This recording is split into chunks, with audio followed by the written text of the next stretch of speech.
Assalamualaikum warahmatullahi wabarakatuh.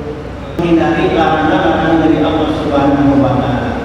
Bismillahirrahmanirrahim. Wa tahdhirin min kalimat Allah azza wa jalla.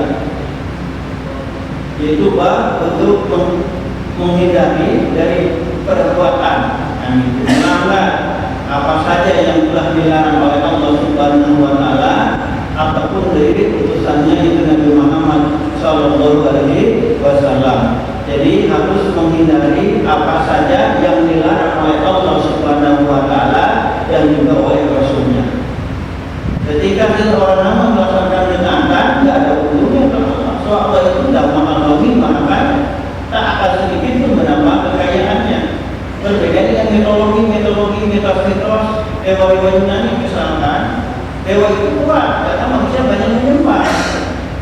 Tetapi dewa itu akan lemah karena ini mitos Yunani. Saya nggak mengkritikkan satu agama, enggak, ini mitos Yunani. Nah, ketika manusia nggak menyembah dewa, maka dewa itu lemah. Seperti misalkan mitologi ada dewa pencipta yang paling kuat, dewa Zeus misalkan, ya itu paling kuat. Ada dewa penghancur misalkan, kan gitu. Itu seperti itulah. Dengan kata Allah, jadi kalau seseorang atau kelompok orang atau semua manusia berbuat maksiat dan akan mengurangi kekayaan, tak akan mengurangi akan kemuliaan Allah Subhanahu wa taala. Jadi manfaat untuk manusia ketika berbuat kebaikan, apalagi orang yang beriman, celaka sengsara, hidupnya tak akan mendapatkan kebahagiaan apabila melanggar aturan Allah Subhanahu wa taala. Dimulai dengan surat Nur ayat 63. Nanti hubungannya penjelasannya hanya diantaranya kita akan membaca At-Taurah ayat 124 dan ayat selanjutnya. Bismillahirrahmanirrahim. Kalian maka harus takut, harus hati-hati, harus menjaga diri. Siapakah orang yang berbuat seperti itu?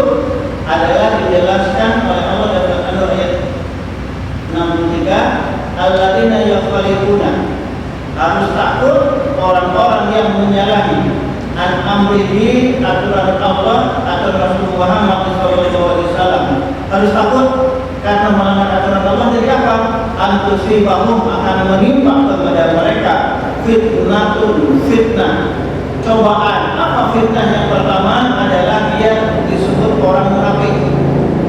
Itu bagi orang yang beriman, mengaku Allah sebagai Tuhan, Rasulullah sebagai nabinya, kakaknya yang dicintainya, tapi melanggar aturan Rasul Muhammad SAW. Kalau tidak sampai ke derajat kufur, derajat munafik, nifaq, kayak kepiting, matanya ke depan tapi jalannya ke pinggir.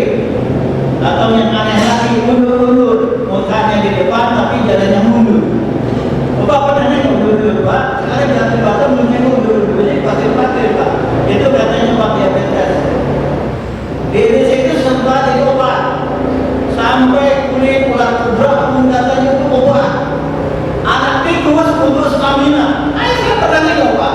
Dulu ada tetangga, dia megang anak tikus yang nenek berkeluar itu, Pak. Saya tanya, "Ma, Bang itu apa itu?" Untuk sehat katanya. Benar ya, Pak. Ternyata malah anak tikus yang masih hidup itu lebih hidup itu. Ya, serba stamina. Ada juga yang makan kecoa, ada kecoa. Bisa mulai, Pak. Waktu saya dimasak buat obat penyakit. Anehnya negara ini. Sudah jelas kalau dia buah ini diharapkan Allah. Jadi nggak ada obat yang berasal dari benda-benda yang dilarang oleh Allah Subhanahu wa taala. Paling adalah maka harus takut, hati-hati. Nah, bahasa itu kan kita itu hati-hati, ini bahaya. Siapa alladzina, orang-orang yang khalifuna an amri, orang-orang yang menyalahi aturan Allah Subhanahu wa taala. Dari mana antusibahum fitnah, akan menimpa kepada mereka fitnah. Bacaan kafir mengatakan fitnah ujian ini adalah dia dicap oleh Allah sebagai orang munafik. Innal munafiqina dari asfal dan di akhirat dia bersama dengan orang-orang kafir, datangnya orang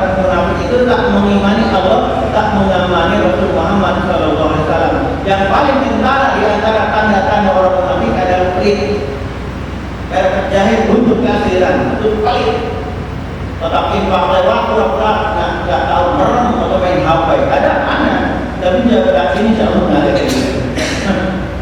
Ya, profitnya banyak, ada 100.000, ada 50.000, ada 10.000. Gambar pedang yang dimasukkan.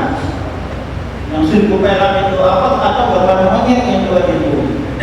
Ini masuk surga tapi boleh. Karena orang munafik dasarnya orang yang tidak sayang kepada dirinya sendiri. Yang kedua, azab kemarin selain nanti dicap oleh Allah sebagai orang munafik, kalau sudah sampai mengatakan ini halal, ini boleh, apa yang diharamkan oleh Allah seperti tadi, buaya itu haram, makan buaya itu haram, ular itu haram, makan gagak itu haram, makan anjing babi itu haram, makanan riba itu haram. Tapi kalau dihalalkan tanpa ada keterpaksaan dalam kondisi terjepit, tidak ada makanan kecuali makan ular, kecuali makan anjing atau babi, maka orang tersebut sudah kategori kafir, bahkan bisa murtad.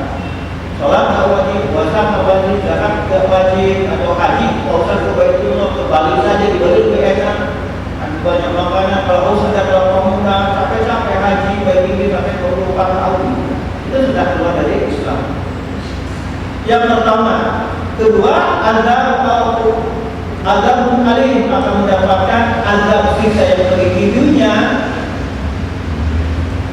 akan ditangkap oleh BPK, oleh KPK apabila nyangkut uang amanah dari rakyat masyarakat itu untuk pemerintahan, atau tangkap oleh polisi langsung bagi yang mencuri di penjara, ataupun misalkan dia memfitnah orang ditangkap oleh polisi, pasal pencemaran nama baik itu di penjara, pasal berkelahi, pasal tawuran dan sebagainya. Jadi azab itu hidupnya mendapatkan siksaan dari Allah berupa hukuman tangkap oleh polisi diponis oleh hakim, Allah cabut ketenangan batinnya, Allah hilangkan kebahagiaan pada dirinya. Ini dijelaskan oleh Allah di dalam surat An-Nur ini. Perinciannya macam mana orang yang durhaka kepada Allah tadi itu akan mendapatkan fitnah atau azab. Dengan singkat Allah menjelaskan, makanya Al-Quran itu benar-benar sebagai mukjizat. Satu ayat saja akan menjelaskan masalah-masalah, solusi-solusi yang dibutuhkan oleh manusia. Coba perhatikan surat Toha ayat 124. Bismillahirrahmanirrahim. Wa man a'rada an dzikri, dan barang siapa yang berpaling dari peringatan, yaitu kalau versi dari kita saya mau ini tafsirnya apa ya? Saya download ini tafsir Ibnu Katsir dengan tafsir Jalalain. Gimana versi dari tafsir Jalalain? Dari tafsir yang kecil ini, waman a'rada dzikri, dan siapa yang berpaling dari zikir, itu artinya adalah berpaling Al-Quran, berpaling dari Al-Quran, lebih dan tidak beriman kepada Al-Quran, tidak beriman kepada Rasul Muhammad SAW. Sedangkan dari tafsir Ibnu Katsir penjelasannya lebih rinci lagi, disebutkan di sana, waman a'rada an dzikri, maka barang siapa yang berpaling dari peringatanku, dari ajaranku, khalafa amri, yaitu menyalahi aturan Allah Subhanahu wa taala, wa ma anzaltu, yang telah aku turunkan ala rasul, kepada rasulku, itu Al-Qur'an Karim, al-Qur'anku, berpaling dari Al-Qur'an, wa tanasahu, dan melupakan ajaran Al-Qur'an, wa akhadha min ghairihi, dan tidak mengambil hukum dari Al-Quran, hudahu sebagai petunjuknya, fa inna lahu ma'isyatan dhanka, maka bagi dia kehidupan dhanka yang sempit di dunia, apalagi di akhirat. Apa kesempitan dhanka di dunia? Fala tumaninah dalam Ibnu Katsir dijelaskan, tidak ada ketenangan bagi dia, tidak ada kebahagiaan bagi dia, wala syirah li sadrihi, dan tidak ada kelapangan dari batinnya, sumpah susah sedih. Sedangkan yang ini dijelaskan bahwa daikun harji lidalalihi, hatinya itu benar-benar tidak ada ketenangan, tidak ada kebahagiaan, tidak mendapatkan kedamaian. Wanita amal ghairu, meskipun memang secara zahir makmur. Kenapa makmur?